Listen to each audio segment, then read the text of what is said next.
Azkeneko egun hauetan, Loizu hiltegia eztabaidarako gaia izaten ari da plaza publikoan. Loizu hiltegia Baztango udalaren hiltegi bada, 1996an egin zena. Orduan eginik, horren gestiona urtero, kanporat atera da eta 5 urtetik beti enpresa batek hartu izan du. Eta azkeneko aldi hontan gestioaren inguruan erran bezala burrunba franko badago. Dagoeneko argitu dugunez, hiltegia udalarena da, baina 5 urtetik errentan ematen du. Orduan hiltegia egunerokoan gestionatzearen ardura enpresa batek izaten du eta oraingoan ere horrela da. Horrela izanta, Nafarroako gobernuaren Osasun Publiko Institutuak du egunerokoan hiltegian legeak betetzen direna ikuskatzeko ardura. Eta dudik gabe, udaletxearena den aldetik, udaletxeak ere badu aldiro gainean egoteko ardura. Baina guztioi erran bezala, bakoitzari dagokiona dagokio. Gisa hortan, azkeneko aldi hontan, udaletxeak nahi ez zituen, inbertze gauza gertatu dira, udaletxearen nahitik haratago direnak eta udaletxearen ahalmenetik haratago ere daudenak. Baina bistan da, gurea denez, gu beti hor gaude azken erantzule bezala. Badakigu, zerbitzuak Arrenkura franko ekarri dituela, ez da guk nahiko genukeena, bistan denez, eta denbora honetan saiatu gara, zerbitzuak iraun zezan denboran, eta hiltegia ez esten. Eta hori izan da gure jokatzeko modu aldiro. Aldi berean, ikusi dugu, eta hala da, hiltegiaren oreko gestionatzeko aldia akitzera zaiela, eta orduan hori hola izanta, ikusi dugu hoberena zela, administrazioaren ikuspegitik, gestionatzeko aldi berri bat lehenbailen abiatzea eta hortarako lizitazioneko prozedurak abiatzea.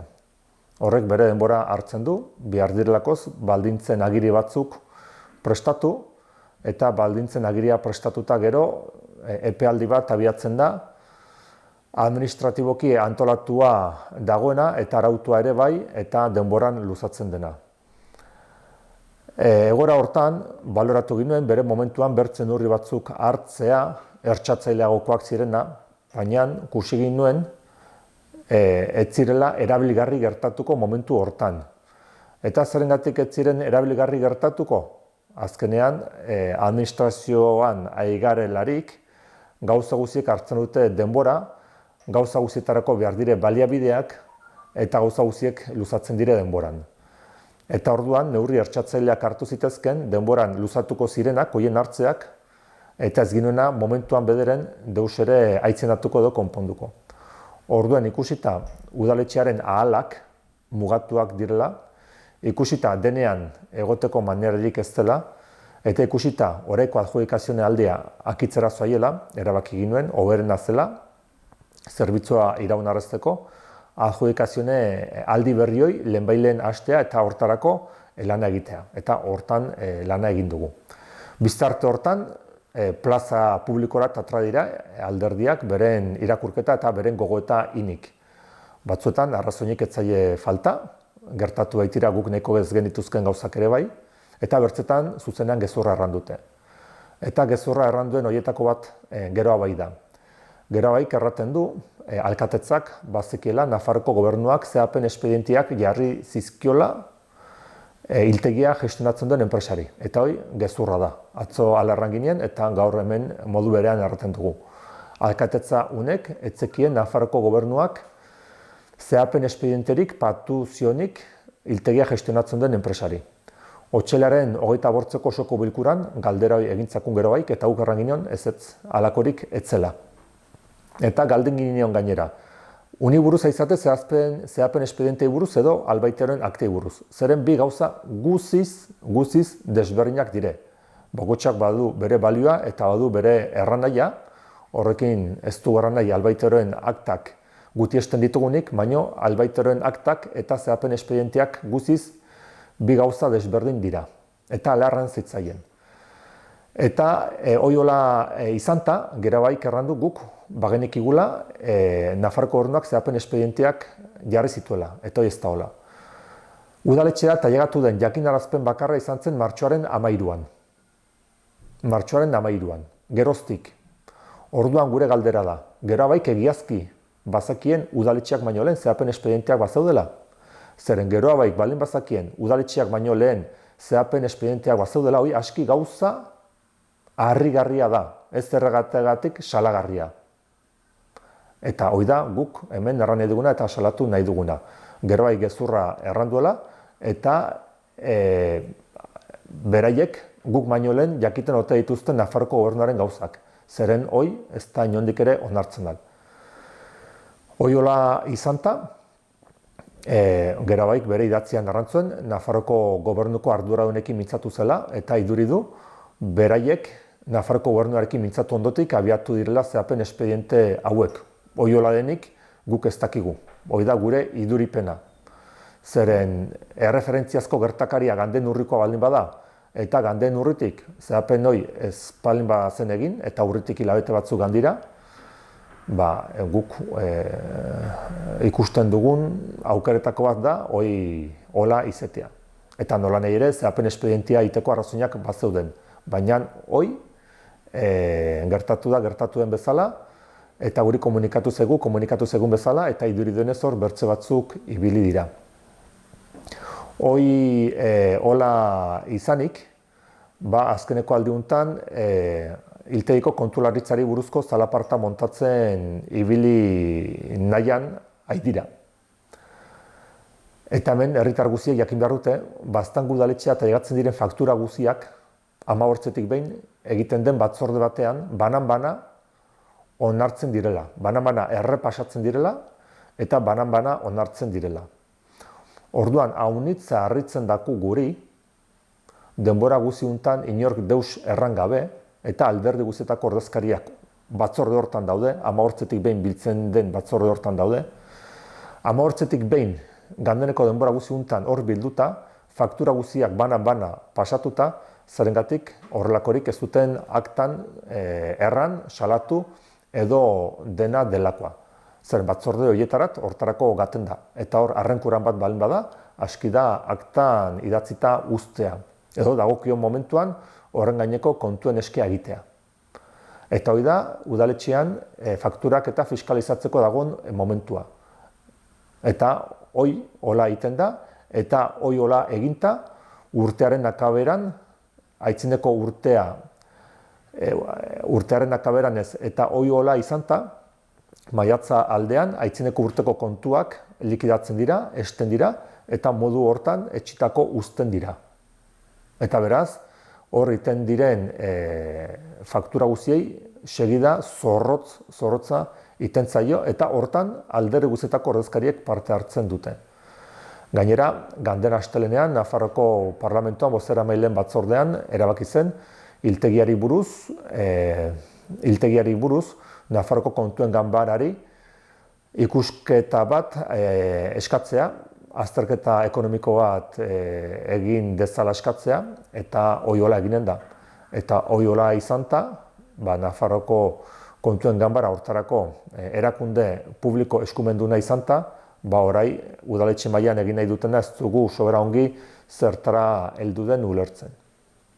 Orduan, horiek erranta, gure lana izan da denbora guziuntan, hiltegiko zerbitzua iraunarraztea, baziren gauza zenbait, pleguan heldu ez zirenak, eta pleguan heldu ez zirenak guk bete arazi ezin genituenak, zerbitzuaren emateari dagokionez, eta orduan ondoko baldintzen agirian, baldintzen pleguan, ikasitakoan gainean, jarriko dugu baldintza bezala, bete behar izatea zenbait gauza zerbitzuari buruz. Baina hoi izin de ondoko baldintzen agiri hortan, oraikoan gauza batzuk ez baitziren, eta ez baitzirenez, hoi etzen ala eskatzen da. Orduen, hoi izan da gure lan egiteko manera.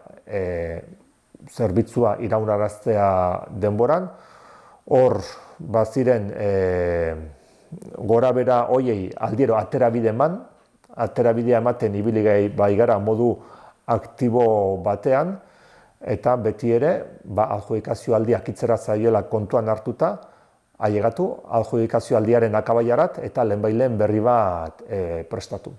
Eta gero, horrekin biztan denez, ados egon daiteke edo ez, kritikatzen alda, gehiago gutiago edo ez, baina hiltegi hori ez da etxi. Hiltegi hortan izan diren ataka estu guztietan egon gara, atakatik atra ahal izateko, eta gisa hortan bidea egin dugu. Eta hori erranta, uste dugu hiltegiari buruz gogoeta orokorragoko bat ere inbiarra dela. Urtealde badu, erran duten bezala 1996an abiatu zen, eta hori abiatzeko, Baztango udaletxean hartu zen erabakian, 1998an aipatzen zen, eskualdeko hiltegia izanen zela. Eta egiazki denbora guziuntan hola funtzionatu du, eskualdeko hiltegi bezala. Baina eskualdeko hiltegi bezala funtzionatu du, baina Baztango udalaren gain.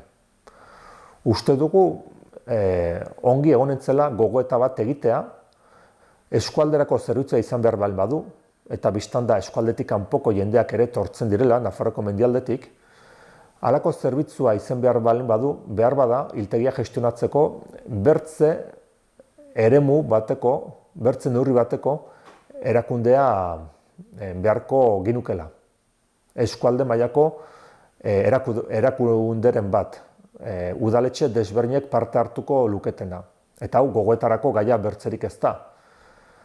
Donibane Garazin, Baxe Nafarroan, badago hiltegi bat, eta 1998 alderdi hortan aski, mankomunitate bat sortu zuten Ioldi, Garazi eta Baigorriko herrikoetxeek, 54 herrikoetxeek. Mankomunitate bat sortu zuten helburu bakarreko, Garaziko hiltegia gestionatzeko, eta geroztik hala egiten dute. Eta behar bada, aztertu beharreko eredu bat da, gurera ekartzeko eta modu hortan, hemengo hiltegia bertzen modu batean gestionatzeko.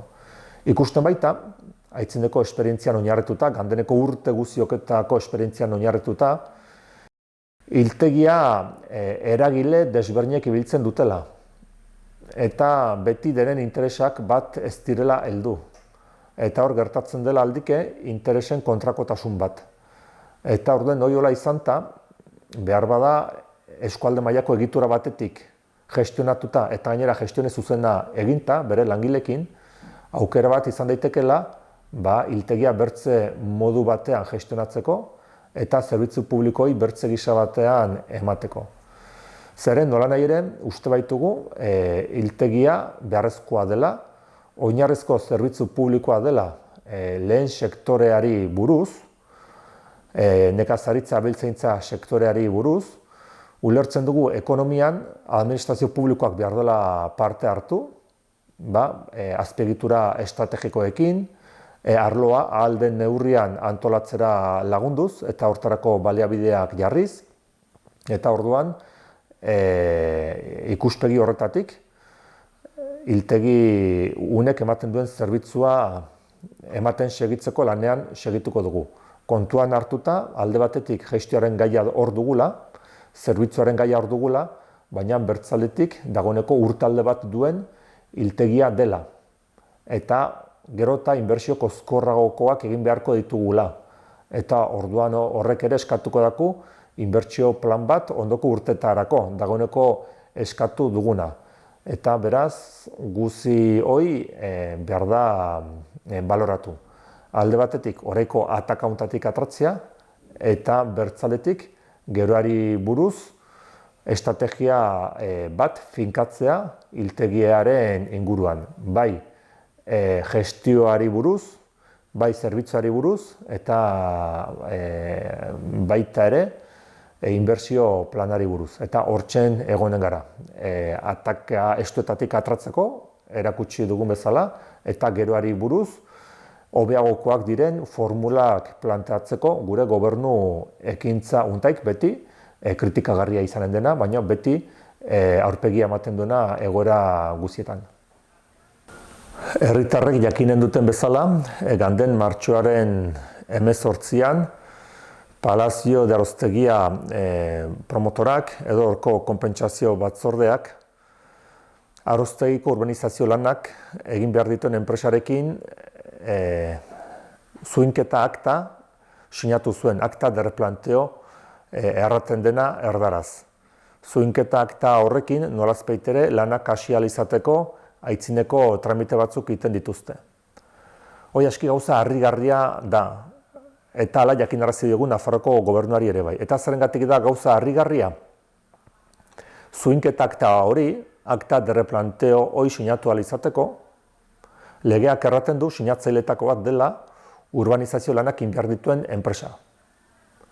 Eta gertatzen dena da, Nafarroko kontratu publikoen epaimahaiak eta Nafarroko auzitegi nagusiak enpresa horri lan horiek eman ahal izateko egindako prozedura administratiboa baliogabetu dutela. Eta baliogabetu dutenez, eta guk ez dugunez inongo berririk prozedura administratibo berriren bat egin ote duten, gaurko gunean enpresa horrek ez du ahalmen juridikorik sinadura hori iteko.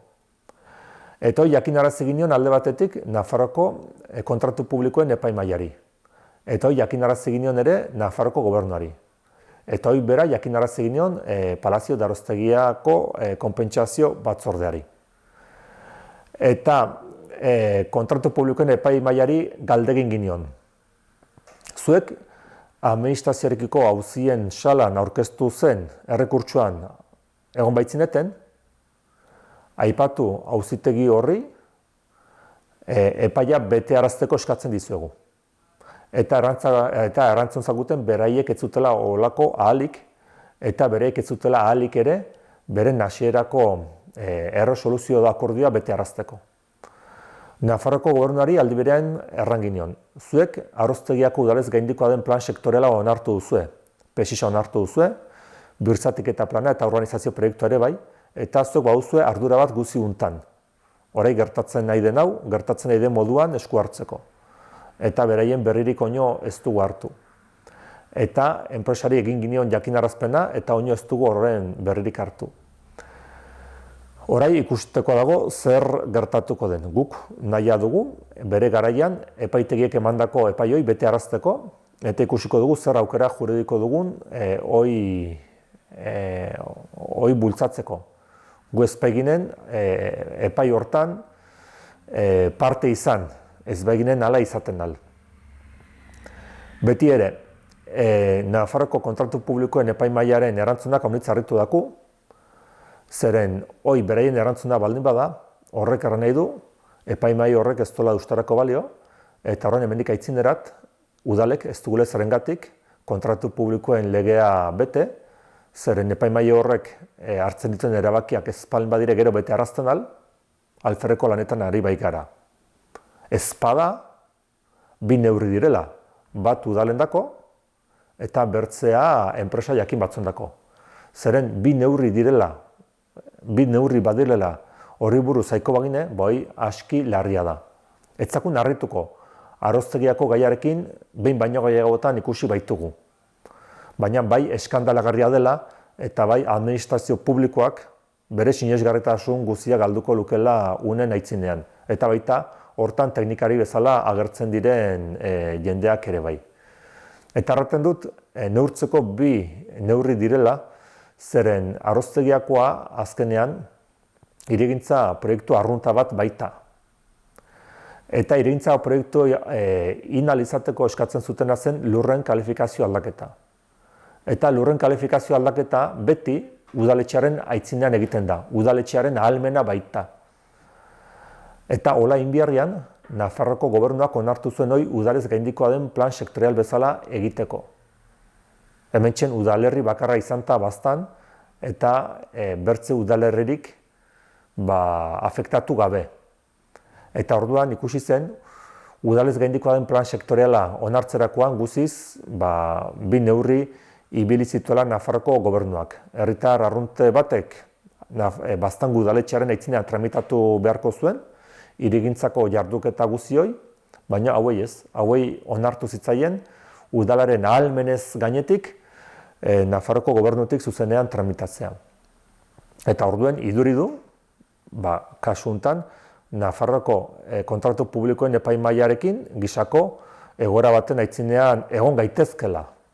Ez dakigu xuxen ala den edo ez den, baina zinez harrigarria gertatzen da, olako epaimahai bat balin badago, akordioak hartzen dituena, gero akordioiek bete arazteko ahalmenik ez izatea. Eta hola baldin bada, ahulezia handi bat du Nafarroan administrazio publikoak funtzionatzeko tenorean. Eta batez ere kontratu publikoekin lan egiteko tenorean. Zeren horrek automatikoki nahi du, momentu honetan ez dagoela horren ikuskapena modu eraginkor eta betearazle batean egiteko erakunde publikorik. Eta orduan, ok denak erranta, haserakorat itzuliko naiz. Zuinketa akta edo akta replanteo sinatua dute, baina sinadura hoi gure ustez ez da egiten da leztolakoz legezko babesik. Eta ez du legezko babesik, urbanizazio lanak egin behar dituen enpresari lan horiek eman alizateko egintzen prozedura administratiboa baliogabea delakoz. Eta hoi hola izan da, guk hoi auzibide edo ahal dugun toki guztietan agertuko dugu, hor diren epaiak eta erresoluzioak betearazteko.